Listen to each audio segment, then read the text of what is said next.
enlightening and enriching session. Sir, मेरा एक सवाल है. जी When you talked about practice of detachment, चाहे वो anxiety हो या फिर depression हो या फिर hypertension हो, as we all know that being human being, it's not practically possible to detach ourselves from whether it is animate or inanimate, चाहे वो कोई चीज हो या फिर person हो. Sir, to what extent हम ये practice कर सकते हैं and how? ठीक, तीन चीजें आप समझिएगा. एक होता है अटैचमेंट, आसक्ति. एक चीज होता है आपका थर्ड पार्ट होता है कि कंप्लीटली डिटैच, जिसको बोलते हैं विरक्त. और थर्ड पॉइंट होता है बीच का स्थिति, जिसको बोलते हैं अनासक्त. तो एक हो गया आसक्त, एक हो गया विरक्त. बीच की स्थिति क्या है? अनासक्त. ठीक. तो हमने क्या बोला? अनासक्त भाव का आना. अनासक्त भाव मतलब क्या है? जैसे कि अभी हम यहाँ ऑफिस में बैठे हैं, आपका लेक्चर ले रहे हैं, ठीक है. अगर हम गृहस्थ जीवन में हैं तो हमारे लिए अनासक्त अवस्था सबसे बेटर है. Complete attachment with complete detachment. इसको समझिएगा. सारी गतिविधि ऐसे ही करनी है जैसे कि हम इस चीज में इन्वॉल्व हैं, लेकिन अंतःकरण से, अंदर से आपको उसके प्रति कोई भी ऐसा भाव नहीं है कि ये मेरे पास ही है, मेरा ही रहना चाहिए, मेरे ही पास रहना चाहिए. ऊपर ही ऊपर आपको ऐसा करना है कि जैसे आप कोई नाटक कर रहे हो, जैसे आप कोई रोल प्ले कर रहे हो अपना. जैसे आप क्या करते हो, स्टेज पे जाते हो, आपको कोई एक्टिंग का रोल मिल गया तो आप वो रोल प्ले करके आते हो ना. अब उसमें कोई मर रहा है तो उसमें आपको रोना भी है, वहां पे आप रो भी रहे हो, आप हंस भी रहे हो, आप खेल भी रहे हो. लेकिन जैसे ही स्टेज से उतरे वैसे ही सब फ्लैश आउट. क्यों? क्योंकि वहां पे आपको पता था कि आपको सिर्फ वहां पे एक नाटक करना है. तो वैसे ही रंगमंच है. हम लोग सामान्य चर्चा में करते हैं ना, इसलिए मैं आसान भाषा में बता रहा हूँ. शास्त्रों में आएंगे तो कॉम्प्लेक्स हो जाता है कि श्लोक आ जाते हैं, फिर वो बड़ी बड़ी चीजें दिखाई देने लग जाती हैं. तो अगर सरल भाषा में आए तो क्या है कि भाई आपको यहाँ पे कंप्लीटली आपको एक चीज देखने को मिलती है कि अनासक्त भाव रखना. आसक्त और विरक्त दो चीज हो गई. बीच की अवस्था क्या है? अनासक्त. आपको सारे कर्तव्य कर्म करने ही करने हैं. अगर आप कर्तव्य कर्म नहीं करो, कर्तव्य कर्म तो भगवान को भी करने पड़े थे जब उन्होंने शरीर धारण करके इस धरती पर आए कृष्ण के रूप में या राम के रूप में, तो उनको भी युद्ध लड़ना ही पड़ा. युद्ध लड़ना ही पड़ा. क्यों? क्योंकि आपको कर्म करना ही पड़ेगा. तो अपने दायित्वों को निभाते हुए, अपनी जिम्मेदारियों को निभाते हुए, उसमें किसी भी प्रकार का अटैचमेंट ना होना, और निभाना उसी प्रकार है जैसे आपको निभाना चाहिए. तो वो सबसे उपयुक्त अवस्था होती है, उसको हम अनासक्त कर्म बोलते हैं. ठीक है. Sambit sir, good morning. Good morning sir, मेरा एक सवाल है सर, जो है सर, एक तो आपको देख के वैसे मन शांत हो जा रहा जो है मतलब. और सर मेरा सवाल ये है कि सर हमारे सामने दो धर्म ग्रंथ हैं जो कि योगा से संबंधित, एक जैसे महाभारत और रामायण. सर जो है कई बार ऐसा आपस में द्वंद चलता है कि हमारा आदर्श जो है रामायण होना चाहिए या महाभारत होना चाहिए हमारे आम जीवन में, क्योंकि आसपास इतने डिप्लोमेटिक लोग हैं और छोटे सोच के भी हैं, बड़े सोच के भी लोग हैं जो है. तो हमारे जीवन का आदर्श या जो आधार है वो किस बेसिस पे हम अपने थॉट्स को मैनेज कर रहे हैं. धन्यवाद सर. चलिए, आपका सवाल थोड़ा सा ये पॉलिटिकल ज्यादा हो गया लेकिन चलिए इसका भी उत्तर दे देते हैं. तो देखिए, रामायण और महाभारत ये शास्त्र के साथ साथ हमारा इतिहास भी है. और अगर हम योग की बात करें तो योग में महाभारत के भीष्म पर्व में से हम भगवत गीता को एक्सट्रैक्ट करते हैं. भगवत गीता का मूल स्रोत क्या है? महाभारत है. महाभारत का भीष्म पर्व. ठीक. और रामायण की बात करें तो रामायण में भी आरण्य कांड में योग की चर्चा है. ठीक है. तो ये दोनों ही ग्रंथ हमारे योग के लिए तो उपयुक्त हैं. हाँ, ये होता है कि किसी सामाजिक या राजनीतिक दृष्टिगत रखते हुए चीजों को लोग अपने स्वार्थ की पूर्ति हेतु हम डिवाइड करते हैं कि रामायण श्रेष्ठ है या महाभारत श्रेष्ठ है. अरे भाई, एक पिता एक माँ है, किसको श्रेष्ठ कहेगा कन्हैया? बताइए. तो बात इतनी सी है कि जितने भी शास्त्र हैं, इसीलिए हम जब अपने योग की चर्चा करते हैं तो हमारे यहाँ प्रमाण आता है. प्रमाण मतलब 5 वृत्तियां बताई गई हैं: प्रत्यक्ष, अनुमान, आगम. प्रमाण के अंदर 3 चीजें आती हैं. तो आगम जो लास्ट वाला है ना, इसमें 3 चीजें आती हैं: वेद, शास्त्र और आप्त पुरुषों के वचन. तो वेद तो हो गया हमारे 4 वेद: ऋग, यजुर, साम, अथर्व. ठीक. शास्त्र, अन्य शास्त्र हो गए आपके 18 पुराण, 18 पुराण, माद्वयम भाद्वयम ब्रात्रयम वाचतुष्टयम अनापलिंग कूस्कानी पुराणानी पृथक पृथक। ठीक है, तो माद्वयम मत्स्य पुराण, मार्कंडेय पुराण, ब्रह्म पुराण, भागवत पुराण, भविष्य पुराण, ब्रह्म पुराण, ब्रह्म वैवर्त पुराण, ब्राह्मण पुराण, फिर वाचतुष्टयम वायु पुराण, वराह पुराण, विष्णु पुराण, वामन पुराण, अग्नि पुराण, नारद पुराण, पद्म पुराण, स्कंद पुराण, लिंग पुराण, ये पुराण 18 पुराणों के नाम थे। ठीक, ये 18 पुराण हो गए, 4 वेद हो गए, 108 उपनिषद हो गए, ये सारी चीजें, रामायण हो गया, महाभारत हो गया, भगवत गीता हो गया, ये सारे हमारे आगम शास्त्र हैं। ठीक, तो इन सभी के प्रति हमारा श्रद्धा भाव होना ही होना चाहिए। ठीक है, तो ये आपको कभी भी मन में ऐसा नहीं लाना है कि रामायण और महाभारत में ऐसा द्वंद्व है, नहीं, कोई ऐसी बात नहीं है। वो त्रेता युग की घटना है, उसको इतिहास के रूप में लिपिबद्ध किया गया, और ये महाभारत की घटना है। तो जितने भी हमारे शास्त्र हैं उसको बड़ा ही आदर पूर्वक तरीके से देखना चाहिए, और सभी शास्त्रों के प्रति हमारा उतना ही श्रद्धा भाव होना चाहिए। तो बहुत बहुत धन्यवाद। एक प्रश्न मेरा है जी सर, एक प्रश्न मेरा है कि पेट के कॉन्स्टिपेशन को समाप्त करने के लिए कौन सा योगा सबसे अच्छा होगा? अच्छा, पेट का कॉन्स्टिपेशन है। पेट की कॉन्स्टिपेशन के लिए देखिए, सबसे पहले तो एक चीज ये है कि थोड़ा सा आपको पहले योगा से पहले आहार को ध्यान में रखना पड़ेगा, है ना। आहार सबसे प्रायोरिटी है आपकी, क्योंकि योग में ही कहा जाता है आहार शुद्धो सत्व शुद्धि, सत्व शुद्धो ध्रुवा स्मृति, स्मृति लंबे सर्वग्रंथि नाम विप्रमोक्षः। तो अगर आहार शुद्ध है तो सत्व की शुद्धि यानी चित्त की शुद्धि होती है। सत्व शुद्ध हो ध्रुवा स्मृति, जब सत्व शुद्ध होता है तो स्मृति शुद्ध होने लगती है, और फिर स्मृति लंबे सर्व ग्रंथि नाम, तब आपकी सभी जो ग्रंथियां होती हैं वो साफ होने लगती हैं। तो थोड़ा सा पहले आप आहार को जो है अच्छा करिए, जिसमें कि हम बता देते हैं आपको जो वर्जित आहार है, जिसमें कि कटु, अम्ल, लवण, तीक्ष्ण, ये 4 रस होते हैं।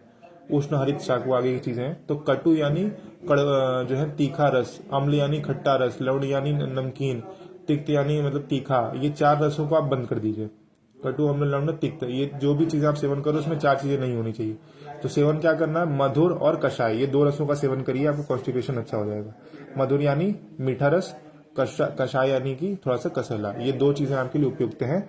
और ज्यादा आप जो है अगर वैसे डिटेल में अगर इंडिविजुअली जाना चाहते हैं तो बैगन मत खाइए, ठीक है। और चावल को थोड़ा सा विराम दीजिए, ठीक है। और समय पर भोजन करिए, बहुत तीखा मत खाइए, अचार वचार का प्रयोग मत करिए, बहुत नमक मत डालिए उसमें, घी युक्त भोजन करिए, तो उससे आपको काफी आराम मिलेगा। अगर इनकेस नहीं मिलता है तो फिर उसके बाद थेरेपी है, वो थेरेपी हम आपको योग में दी जाती है, जिसको हम मॉडर्न मेडिकल साइंस में एनीमा वगैरह बोलते हैं, हमारे यहाँ बस्ती बोलते हैं, तो वो आपके लिए हेल्पफुल रहेगी। तो इन चीज जी प्रणाम सर। प्रणाम सर। जी प्रणाम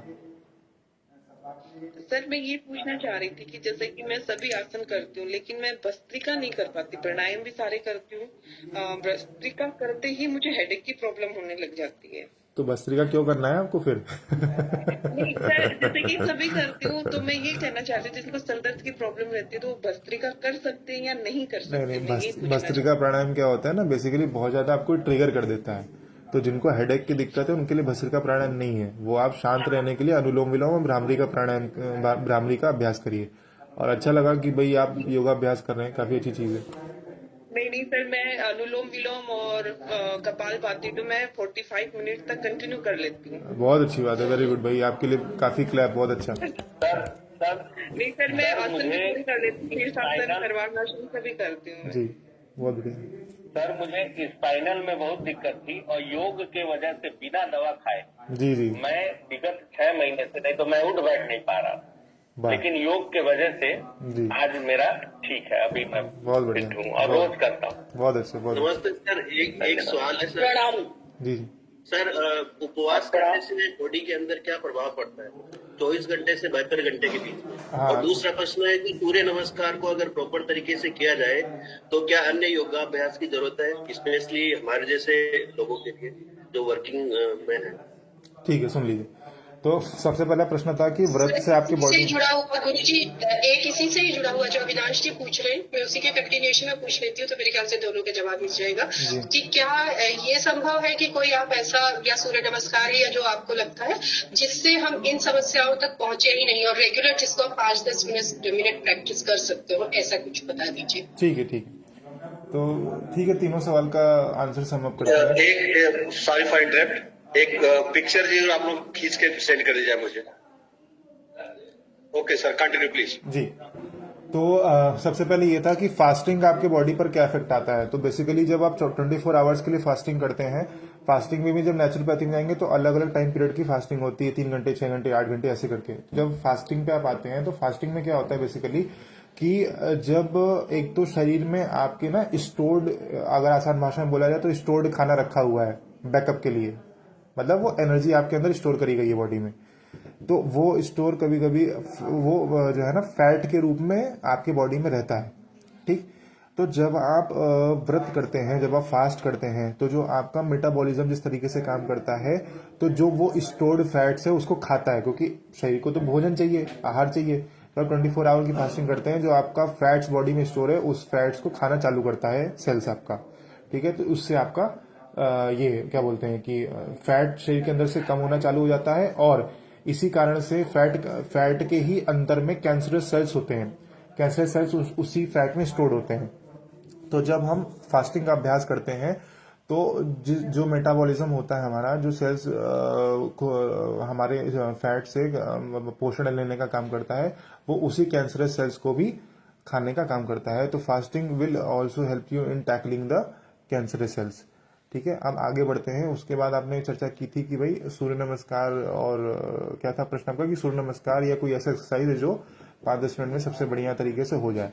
तो डेफिनेटली सूर्य नमस्कार, रिसेंट रिसर्च में देखा गया है कि Surya Namaskar is the best exercise to have an impact on overall body function. ठीक है, तो अगर सूर्य नमस्कार आप एक टाइम पे अगर 12 से 20 के बीच में अगर आप कर ले रहे हैं सूर्य नमस्कार का अभ्यास, तो उससे बढ़िया कुछ भी नहीं है। क्योंकि सूर्य नमस्कार में आप उन सभी आसनों का अभ्यास कर लेते हैं, उन सभी अलाइनमेंट का अभ्यास कर लेते हैं जो आपके बॉडी फंक्शंस के लिए आवश्यक होता है। तो बढ़िया तरीके से अगर आप सूर्य नमस्कार का अभ्यास कर रहे हैं तो दैट इज बेस्ट, ये सबसे बढ़िया यौगिक प्रैक्टिस है। ठीक है, तो इसमें जितने आसन का प्रयोग किया जाता है वो आपके कहीं ना कहीं पैनक्रियाज को भी स्टिमुलेट करने का काम कर रहा है, कहीं ना कहीं आपके चेस्ट को ओपन कर रहा है, डायफ्राम को एक्सपैंड कर रहा है। ठीक है, आपके स्पाइनल जो अलाइनमेंट है उसको स्ट्रेट करने का काम कर रहा है। तो इसमें मतलब बहुत सारी चीजें हैं, डिटेल करेंगे तो लंबा जाएगा। तो उसमें हर चीजों पे आपको इम्पैक्ट देखने को मिलता है। तो सूर्य नमस्कार and Surya Namaskar is the best exercise. ठीक है, तो अच्छा है, इसको अभ्यास करिए। हाँ नमस्कार सर, हम लोग एक Ravindra sir Maharaja college department of psychology से सर लेट कर आप बहुत ही ज्ञानवर्धक सर न्यूज दिए। ये सर हम वर्क किए थे योगा और एडिक्शन पे जी, उसमें देखा गया सर कि जो पेशेंट सर योगा का अभ्यास कर रहे थे उनमें ज्यादा बेनिफिट मिला बनिस्बत की अन्य जो हम लोग थेरेपी यूज कर रहे थे। हाँ, नहीं वो मिलेगा, रिलैप्स भी वो पेशेंट बहुत कम रिलैप्स हुए।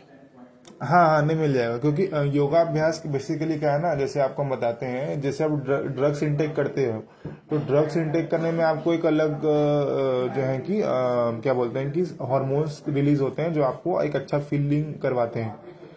वही फीलिंग बिना ड्रग्स के हम प्राणायाम के थ्रू देते हैं। ठीक है, और उसका कोई दुष्प्रभाव भी नहीं है।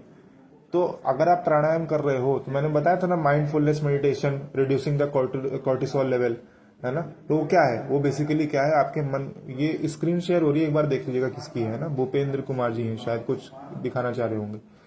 तो हम क्या कह रहे थे कि अपने को जो है कि जब अपन योगाभ्यास करते हैं तो उस टाइम पे परम आनंद का अनुभव होने लगता है। वो लिखा हुआ नहीं है कि हम प्रवचन दे रहे हैं और आपको लग रहा है, नहीं, वो वास्तविकता में आपको महसूस होने लगता है। क्यों? क्योंकि जब आपका कॉर्टिसोल लेवल कम होगा, ऑक्सीजन की मात्रा इंटेक होगी, तो ऐसे यहाँ पे जो नसें है ना, इसमें झुंझुनी होने लग जाएगी, आपको ऐसे लगेगा कुछ रेंग रहा है, एकदम आनंद लगने लगेगा। ये आपका जो ये पार्ट है ना सर का, ये ऐसे ग्लो करने लग जाएगा, ये ग्लो करने लग जाएगा। कपाल भस्ती है ना, कपाल भाती बोलते हैं, भाती मतलब शाइन करना, एक तरीके से कपाल का शाइन करना। ठीक, तो इसलिए योगाभ्यास बहुत उत्तम है, करना चाहिए, बहुत अच्छी बात है, आपने अच्छी रिसर्च करी। और योग क्वेश्चन बड़ा सिंपल है। कांटेक्ट नंबर मिल सकता है। एक ज्यादा प्रश्न लेते हुए समय समाप्त हो गया। प्रणाम सर। कांटेक्ट नंबर मिल सकता है। अंतिम प्रश्न है। प्रणाम sir, thank you. Last please sir. प्रश्न को कैसे किया जा सकता है, तो बैठ के या तो लेट के भी किया जा सकता है। मुझे जैसे किसी सवाल मुझे किसी का सवाल सुनाई नहीं दिया, मिक्स हो जी गया। सर। आपका नंबर मिल सकता है क्या? मैं नंबर सेट कर दूंगा। सर इसकी कोई मिनिमम एज लिमिट है? सर इसकी कोई मिनिमम एज सर इसकी कोई मिनिमम एज लिमिट है? योगा- कि कहाँ से स्टार्ट करना चाहिए फ्रॉम चाइल्डहुड टू? आप 7 साल 8 साल के बाद धीरे धीरे स्टार्ट कर सकते हैं। लगता है कि योगा कितना महत्वपूर्ण है। और is there any limitation sir? कुछ डूज के साथ डोंट्स है इसके सर? डोंट्स डू जी not, sir please tell us. हाँ, do not practice yoga without proper guidance, otherwise you will get the bad impact, very bad impact, है ना। जिसको योग की अच्छी नॉलेज है, जिसने काम कर रखा है, इसीलिए बोला गया है, एंड लास्ट वन सर। जी इसीलिए बोला गया है, जी सर। गुरुपदिष्ट मार्गेण योग में सदाभ्यसेत। योग शास्त्र कहते हैं कि गुरु के मार्गदर्शन में ही योग का अभ्यास करना चाहिए, नहीं तो उसके इम्पैक्ट बुरे होंगे फिर। और हमने देखा भी, ऐसा नहीं कि हमने देखा नहीं है, बहुत ही बुरे बुरे इम्पैक्ट देख रखे हैं। इवन कि लोगों को कील मुहासे आ जाना चेहरे पे, है ना, मतलब बहुत बुरी बुरी कंडीशन हम लोगों ने देख रखा है। That's why sir I am asking. हाँ, नहीं, you should practice yoga in the proper guidance, otherwise you should get very bad impact. Yes sir एक मिनट डाउट का लास्ट वन था फास्टिंग को, और सर ये जो डायबिटीज होता है तो उसमें रेगुलर फूड हैबिट का बोलते हैं, तो इसमें थोड़ा सा कंफ्यूजन था। Fasting versus diabetes is a result of having a consistent stress level, which that will impact your pancreas in producing the insulin level. So when you practice the yoga in Mandukasana, by putting your both hands on the pancreas, you press yourself, that the pressure on the pancreas helps in the production of insulin level. So that is why Mandukasana is very much beneficial in diabetes, and also helping the stress level. Last question sir, please last question. Sir क्या शाम को सूर्य नमस्कार कर सकते हैं या yoga practice कर सकते हैं शाम को? हाँ, सुबह शाम करिए, कोई दिक्कत नहीं है, सुबह शाम करिए, कोई दिक्कत नहीं है। सर ऑनलाइन कहाँ से जो है? प्रणाम सर। जी सर, मैं राजू शर्मा। जी। हाँ, मेरा सर एक सामान्य से इतने सुधीजन यहाँ जुड़े हुए हैं और आपने बहुत अच्छा व्याख्यान दिया सर, इसके लिए आपको सादर प्रणाम। और मैं ये कहना चाहता हूँ सर कि जो योग शब्द है, इसके उच्चारण पे थोड़ा मैं सर इतने सुधीजनों के बीच में एक दृष्टि डालना चाहूंगा कि योगा और योग, क्योंकि पतंजलि योग सूत्र में कहीं भी योगा शब्द नहीं है, और हम स्वर के अपराध से भी जो है इतना बड़ा अपराध बताया गया है पतंजलि महाभाष्य में कि जो है हमें शब्द का यथार्थ उच्चारण करना चाहिए। तो मैं चाहता हूँ जितने भी सुधीजन जुड़े हैं, शायद मुझे लग रहा है कि योग ही बोलना शुद्ध होता है, हमको योग को योगा न बनाया जाए, कम से कम योग को योग ही रहने दिया जाए। बहुत अच्छी बात है, योग को योग ही रहने दे और राम को राम ही रहने दे, रामा ना करें। बिल्कुल सर। के संदर्भ में कुछ बता दीजिए सर, कौन से आसन सब सबसे चलिए प्रज्ञा मैम प्लीज नेक्स्ट सेशन शुरू होने वाला है, तो आप लोगों में नंबर दे दूंगा, आप बात कर लीजिएगा। आप सभी की तरफ से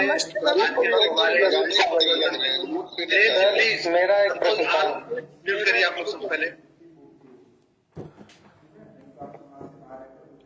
मैं आपका बहुत बहुत साधुवाद देना चाहता हूं कि आपने बड़े कम समय से, और मैं आपको बता दूं कि सारे पार्टिसिपेंट्स को कि जो यदुनायक जी हैं, ये हमारे एक तरह से रिश्ते में भतीजे हैं, बहुत छोटे हैं, और आपका सानिध्य हम लोगों को मिला, और अभी बहुत कम उम्र है, ईश्वर करे आप और ऊपर जाए।